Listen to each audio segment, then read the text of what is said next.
Okay, this is Jasmuheen for the Embassy of Peace, and I'm seated in an apartment in Brussels, Belgium, about to talk with a very, very fascinating man called Bernard Liaeter.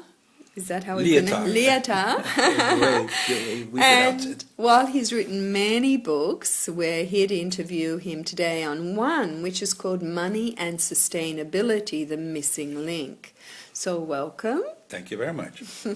I'm told by different sources that you're one of the top money men around as far as investigating how our world needs to change with her economic systems to make them work a little bit better and make them more sustainable, which is the title of your book. Would you like to just share from a moment a little about your background? Well, it's by accident or late awareness that I actually discovered that the common denominator in my work for 25 years had been money systems. Mm-hmm. It's not that I make a lot of money myself or that I have very senior levels of responsibility, but what's unique about it is the diversity. I believe I'm the only central banker who also managed offshore currency funds. It is unusual to be a professor of international finance and a president of electronic payment systems. They're two very different extremes. Or working with major multinationals and working with developing countries. So you've been involved with the IMF, the International Monetary Fund, and also in the beginning formation of the euro for the EU? Yes, I was with the Central Bank in Belgium. And Belgium, by accident, got the chairmanship of the initiative to create a single European currency. Really, we don't want to spend time on your background except to say that you've had a lot of training over 25 years of very much focused on monetary systems. That's a common denominator of all my activities. Yes, as a common denominator, and you've written many other books, including books that bridge this information also with the divine feminine, which I know some of our listeners will be fascinated by. But let's just get back to a report you did, the book Money and Sustainability, the Missing Link, and just perhaps come straight to the point and say, what do you feel needs to happen to strengthen our global economy? You talk in the book that our existing system is incomplete and it needs additional layers. So perhaps you can share a bit more on that. Well, what we have, the theoretical component of what that justifies the strategy that I'm talking about is what are the conditions for stability for any complex flow network. Now, that sounds very abstract. Any natural ecosystem is a complex flow network in which biomass circulates. An immune system in a human body is a complex flow network in which information flows. Electrons are doing this in electrical distribution systems, and money in an economy. And at that very general level, because we have many data about natural ecosystems, I've been working with Babulanovic, who is the specialist of ecosystems, quantitative ecosystems. He's been spending his entire life on measuring what happens in a natural ecosystem. And there's one thing that all natural ecosystems have in common. They are sustainable. Otherwise they wouldn't exist. So the question that we raised together was, what else do they have in common? And what's intriguing is that there is conditions on the structure of the network that are necessary for a sustainable system. And one of the key variables is the diversity, and the other one is interconnectivity.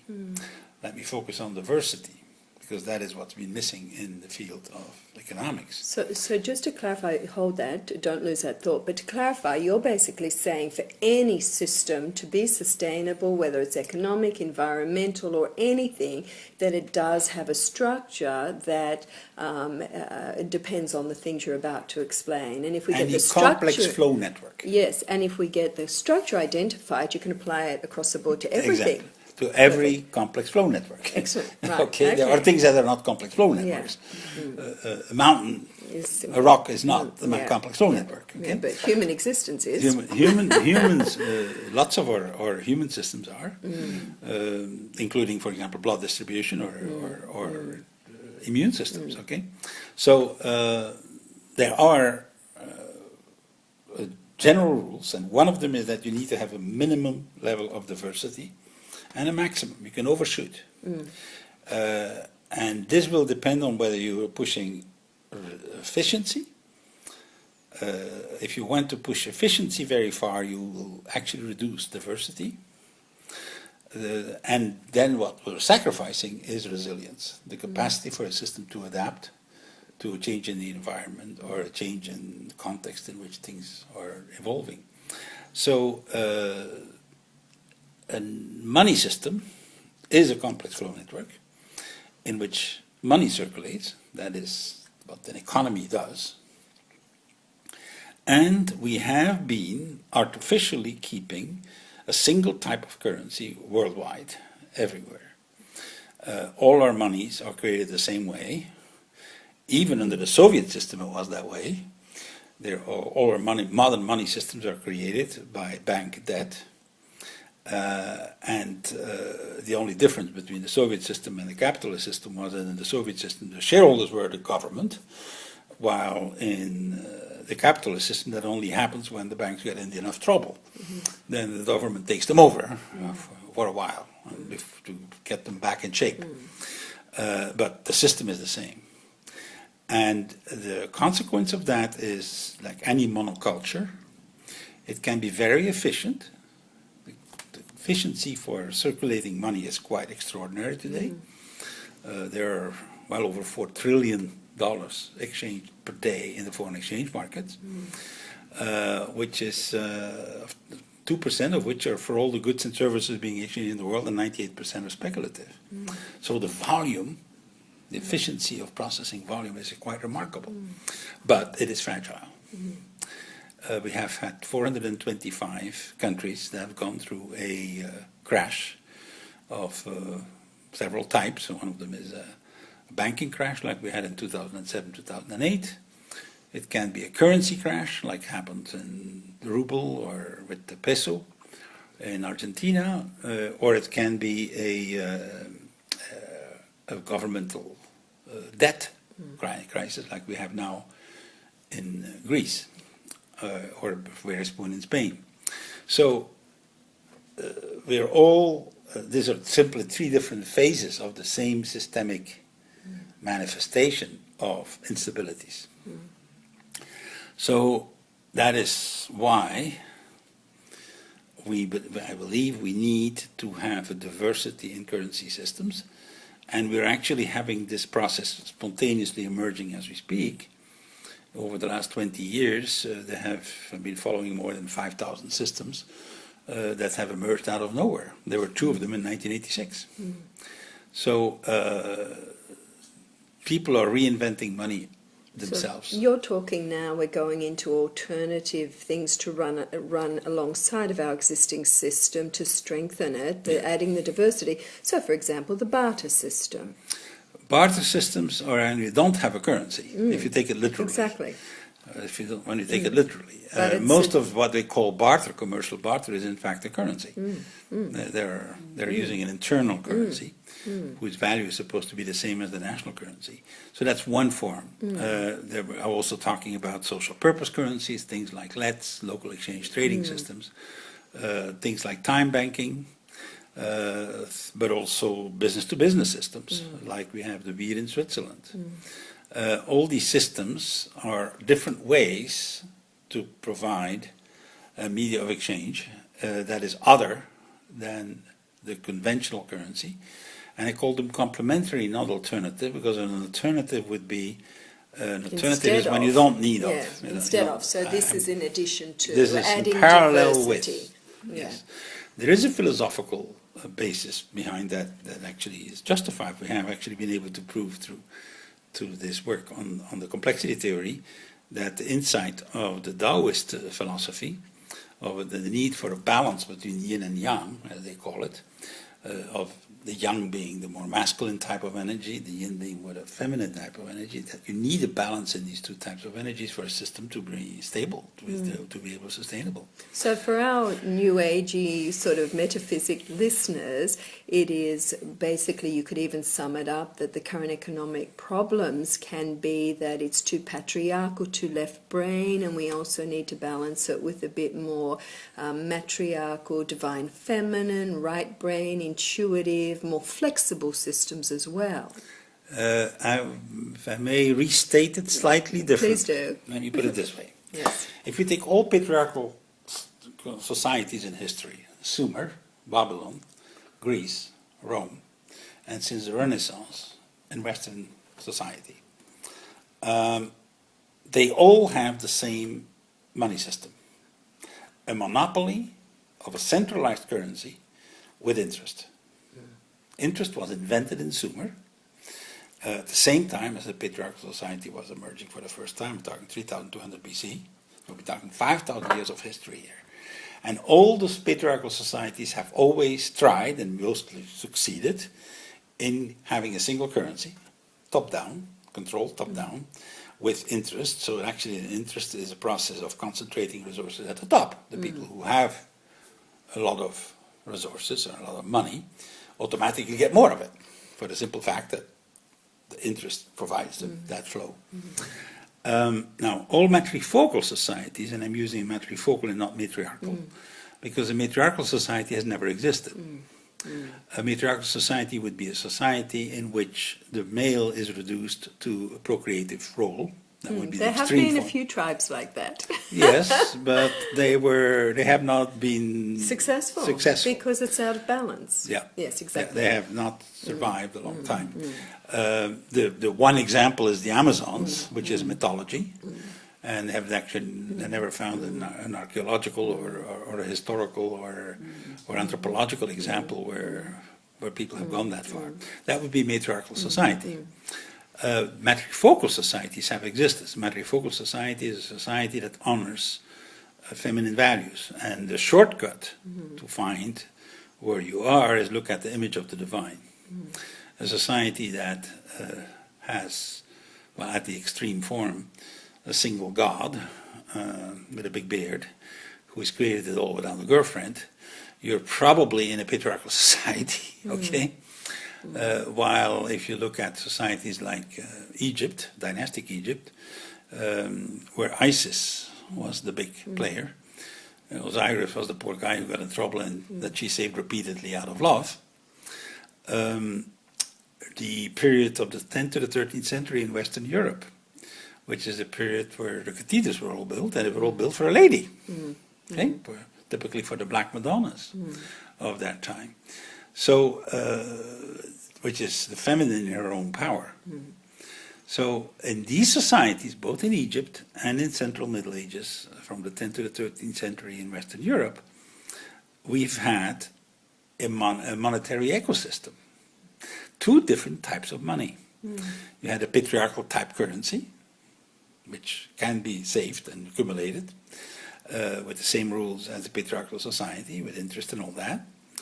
And you do have a second type of currency, which is bottom-up, which is not scarce, which is insufficiency, and which has no interest, and has, in fact, even the more sophisticated forms where that there was a penalty on accumulating money. So it would be a pure medium of exchange. It cannot be stored. It cannot be a store of value. Now, in these societies, the dynamics, the economic dynamics were very different. Because everybody had money. Even the slaves in Egypt had money, which never was thinkable in harder patriarchal societies. So it has also been a period where ordinary people lived at a very high level standard of living. And I think that we are now, with the technologies that we have now, in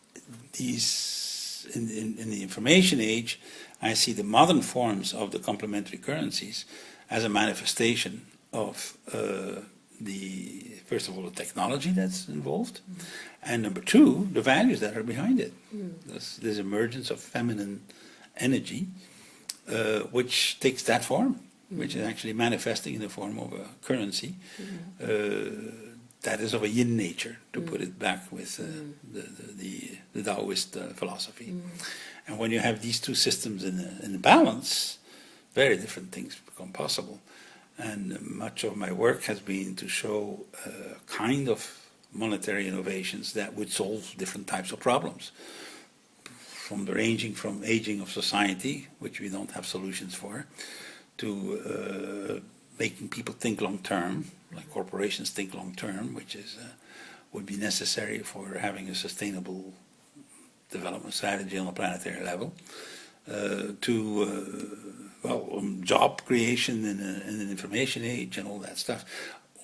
Every one of the problems that are left unsolved in the industrial period that we're now ending can be addressed with these monetary innovations.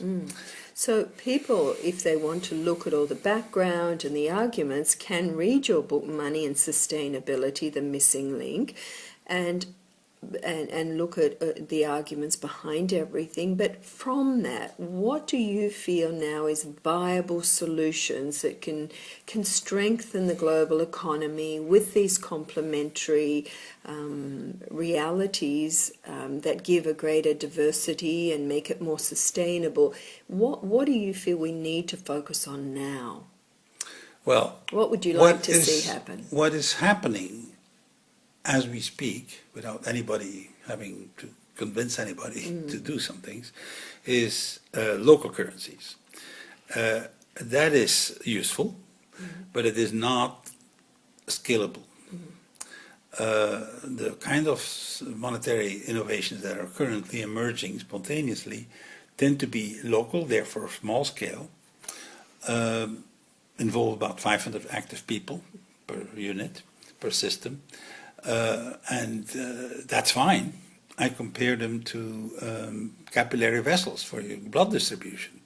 Capillary vessels are great. They give you color, they make you keep you warm. But if you're counting on that to save you from a heart attack, you're naive. We need systems that can scale. So go global, where everyone's supported. One of the currency proposals I have is a global currency that's nobody's national currency. And that would make it profitable to think long term when you account in that currency. But there are other systems on a smaller scale than that, and global, business-to-business systems. If you were talking about jobs, jobs equals in fact small and medium-sized enterprises. 85 to 90% of all private jobs are in small businesses. And the problem of small businesses is cash flow. When they sell something to IBM, they need to wait 90 days or 120 days to get paid, and if you buy something, you need to pay cash. So, and when you go to the bank, they say you're too small to be interesting. So they end up being strangulated to death, and that's a problem everywhere. So I have solutions for that. We have solutions for addressing, to inject working capital in networks of small businesses. They're already successful in Brazil and in Uruguay at this time, and we're in the process of introducing them in other places, including in Europe and Latin America. So different issues require different currencies. Let me give you another example, which is aging of society. It's clear that the baby boomers are going to basically disrupt the entire social program around pensions and healthcare worldwide. There are different timing for it. Japan and Italy are two countries that are the fastest right now meeting these issues. And what's interesting in Japan, particularly, which has been the most active country in addressing that issue, they were the first one to hit that wall already in 1990, 1995 of the aging population. And what they have done as a solution is a Fourier-Kipo currency system, which is about 487 systems are now operational in Japan, just addressing that one issue. So we're dealing with different currencies for different purposes. How they work can be explained in detail. I don't think this is the best time to do so, but what I'm saying is name an issue and we can actually design a currency that provides a motivation system to address it, to correct that particular problem. And then the common result would be actually a monetary ecosystem. And a monetary ecosystem has different systems of different scales. There is a reality at a very large level, the global one. There is another level and a neighborhood level, and all the places in between. And yes, there is a possibility of having too many. One can overshoot, but we're so far from that. I don't think we're concerned about that today. So I think that But the problem if you have too many currencies will be inefficiency. There's not enough energy, not enough volume of total flow to throughput. That's the risk if you overshoot. But if you shoot for efficiency, which is the only criteria that's been used so far, you will actually sacrifice the diversity necessary to have the resilience for adapting in a society. So on one level, you're also saying that these complementary systems would really bring the power back to the people, put it back in the hands of the people so that they can take care of their needs and have less government involvement. The government, of course, can be involved because government needs taxes to provide infrastructure and all the rest of it, but it just gives a far greater of choice, more power for creativity back to the people to work side by side with governments to meet the needs of the people more effectively. Yes, you're right. And you have been making one assumption, which happens to be a key. Why is it that the quote-unquote national currencies are so powerful, so necessary that everybody prefers to be paid in that currency? And the answer is precisely taxes. The government, when it chooses to require taxes payable only in a currency that the government itself cannot create, but that the private banking system creates, it gives the power to the banking system.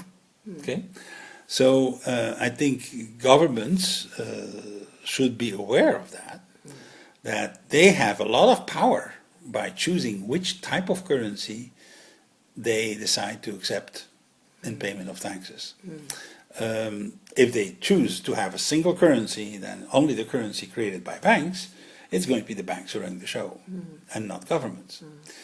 Why would government not, for example, at the city level, why would a city government not, and take an extreme case like Greece, where cities have 50% unemployment, and if you keep trying to do everything with a single currency, you're going to kill yourself. It's just not going to work.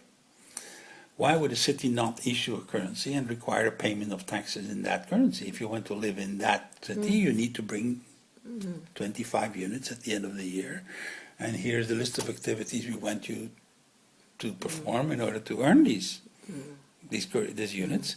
And for example, it could be time-based. Okay, and if there are people who don't want to do these things, that's fine. They can buy these units from people who do more of it, all those activities. So you can actually give a balanced system and give power back to governments at the city level. So yes, we are actually talking about, for the first time, making money democratic and democratically controlled. As I travel the world, and I see a lot in different countries, from India to South America to Russia and other places, that when the people don't trust the government, when the people feel the governments are intrinsically corrupt, or the payments of taxes aren't used for their highest good, or they don't see benefit from their taxes, so that there's no improving in infrastructure, we end up having a black market economy. And so that's that's a whole different game again. But what you're suggesting is by bringing back making it more local, where it's by the people, for the people, and more transparent, because transparency is a big issue with the global economy right now. Deregulation or re-regulation, all sorts of things are being discussed that aren't my field of expertise but are yours. Then we can clean up a lot of issues that have been worrying people, because people don't want to pay taxes often they tell me, to governments where they can't see a benefit for their money or any infrastructure changing. So what you're suggesting is systems that will really even eliminate that problem. Yes, yes. And one way, the technological breakthrough is going to be with mobile phones, which are going to be the payment systems of the future. There is no reason in the world that you should have one single currency on your mobile phone. You can have different systems. Now, the capacity to self-organize, I would claim that a currency should always be a commons. And commons need to be managed as a commons, which is different from other systems, you know. And we know that one of the things is the need for hyperdemocracy, the capacity for people to govern their own currency system. Okay, and that requires, one of the conditions of that is actually having democracy in that field, and therefore transparency to the users. So, and we now have the means to do that. We have the means to do that. So I believe that we have the tools for addressing any one of our issues, which would be much more self-controlled by the communities themselves, who actually decide to participate in a particular currency system. You're not obliged to do so. I mean, in some cases you may be, in the case of the government issued currency, but in the terms of the civil purposes, the social purposes, this is just systems that people do create themselves. So would it be radical to suggest that while our governments and global economies are sorting themselves out so that they do perhaps operate with more sustainability, that the man in the street, our common person, could also open to more innovative ways of being within the community so that their needs are met as well? Yes, yes. And your book, The Money and Sustainability, The Missing Link, goes into these corollary or complementary systems in greater detail, which may inspire people to also. Shows examples at all levels. So it shows examples on all levels how people could apply that. Because there seems to be a revolution in consciousness around the world where people are saying, I can't afford to wait for governments to work it out because they don't have all the answers, and there is a need for consciousness, there is a need for holding an intention that we get solutions in our world that create win-win situations, win for the individuals and also win for communities and the planetary system. And these are the sort of systems that will be sustainable because they've got a common denominator in that they operate for the highest good of all, and adding more fluidity, which is tending a feminine principle to it, by people being a bit more creative and innovative, then that will complement our existing patriarchal system that tends to run motivated by other agendas, greed, and things that aren't always operating for the highest good.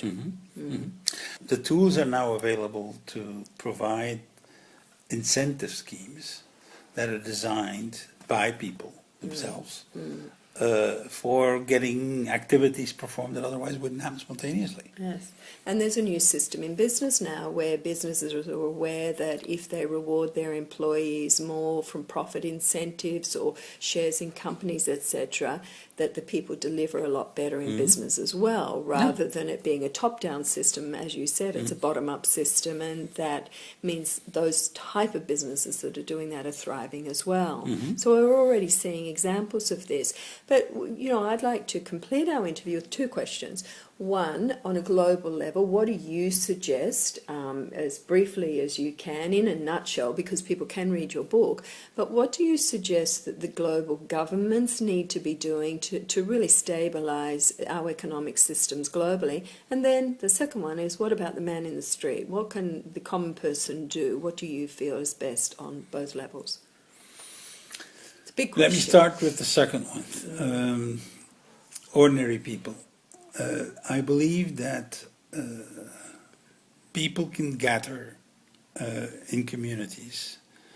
Currency is a medium of exchange that a community agrees upon. So by taking the opportunities of self-organize and create systems that address specifically your own priorities. Don't do this alone. This is not a big boy scheme. It is a community process, and everything we learn about community processes are relevant here on how to manage these things. But there are now models available to address every one of the issues that are a priority, that are becoming huge priorities, all the way from job creation to elderly care to environmental issues, and name it, all these things that are not solved currently, because one claims that there's not enough money. Well, there's not enough what kind of money? If you have a monopoly and given that monopoly to a particular group, they may decide to create the money for their own purposes, not for the ones that society needs. But we can complement that with other systems that are specifically tailored to the needs of it. We're already seeing examples of this in communities for vertical gardening, where people are growing fruit and vegetables, taking what they need, and then passing the rest out through the community in exchange for something else. Yes. And that's working wonderfully, even in New York City ghettos. So people are able to provide food for each other, different agricultural methods in the cities for basic things like food, which everyone needs. Exactly. Yes, so exactly. then, yeah. But you need to create an economy. And that's what a currency does. It creates a separate economy. But the currency where there's could dynamics be food. over, pardon? The currency could be food. Or time. Yeah, or time. Of time to grow it. Yeah, exactly. Okay, so in other words, but So we're if you not, try to do this with a single currency, you will never never make sense economically in a single currency world to grow a salad on a roof. You know, when you have 20 miles out there, have square miles of stuff that you can grow salads on in a huge way. but So that puts the power back in the hands of the multi-corporations rather than in the hands of the people. that's why I say you need a currency to make those things separate. Yes. Otherwise, it will never work. Yes. Okay? You cannot make it. You cannot do it purely on a single currency standard. I have no concern that corporations can do the right thing at the condition that they think long term. I am concerned when the priority is to have maximize the next 2 or 3 quarters profits, and anything beyond that is not of interest to us. And that is what's happening now, and that is also programmed by the currency. Any currency with a positive interest rate makes long-term thinking uneconomic. It does not make sense to think long-term.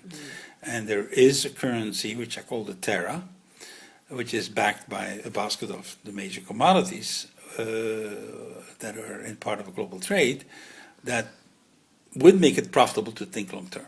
Okay? Can you tell us then a little bit more about the Terra? I'm sure you write about it in the book Money and Sustainability, the Missing Link, but just people love the idea of someone saying there is a solution, there is a currency, it will allow you to think long term, it is sustainable, so tell us more about that. Well, it is a business-to-business system, which is where the currency is backed by physical inventory of the major commodities of the global system. So I see it as a transition tool in the long term. We need to go beyond that. But now what's urgent is to have corporations think long term. And when you have a negative interest rate, cost for keeping money in an account, the opposite of what we have now, because when you have money in an account, you get more money, interest. When you have a parking fee on money, you actually, the rationale will be that the future is more important than the present.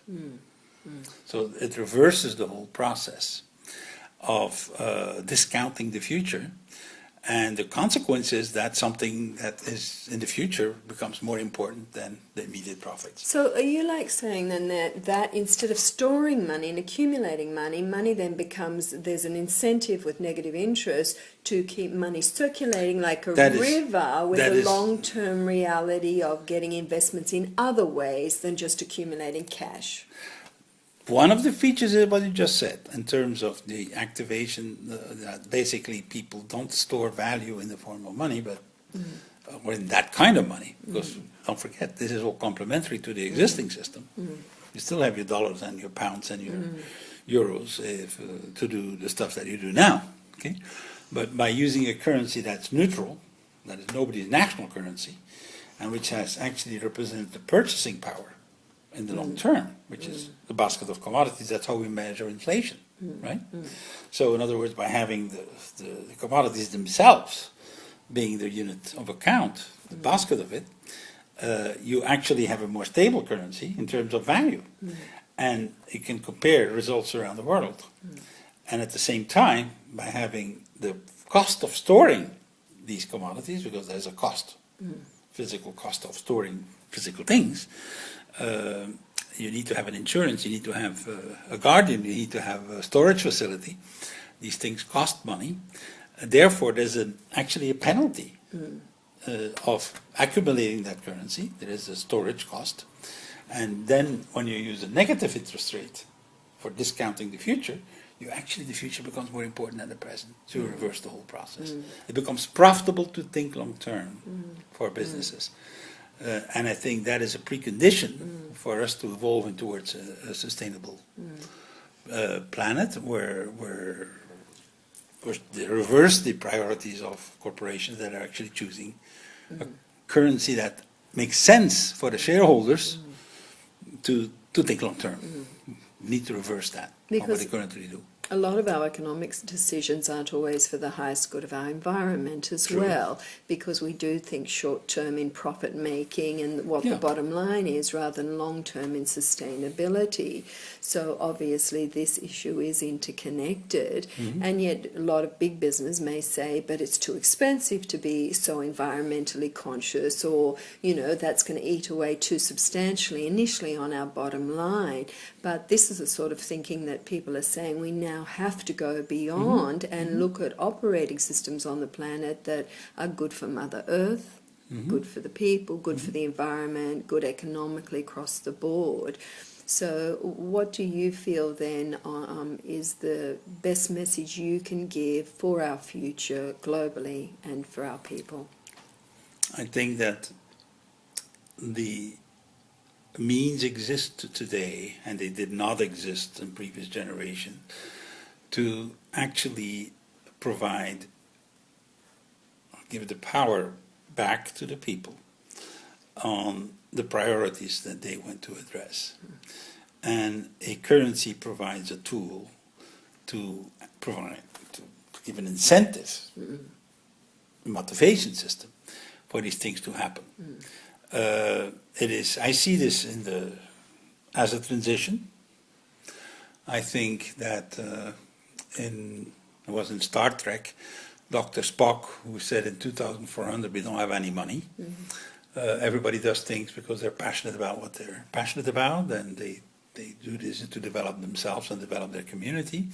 I think he's right in 2400.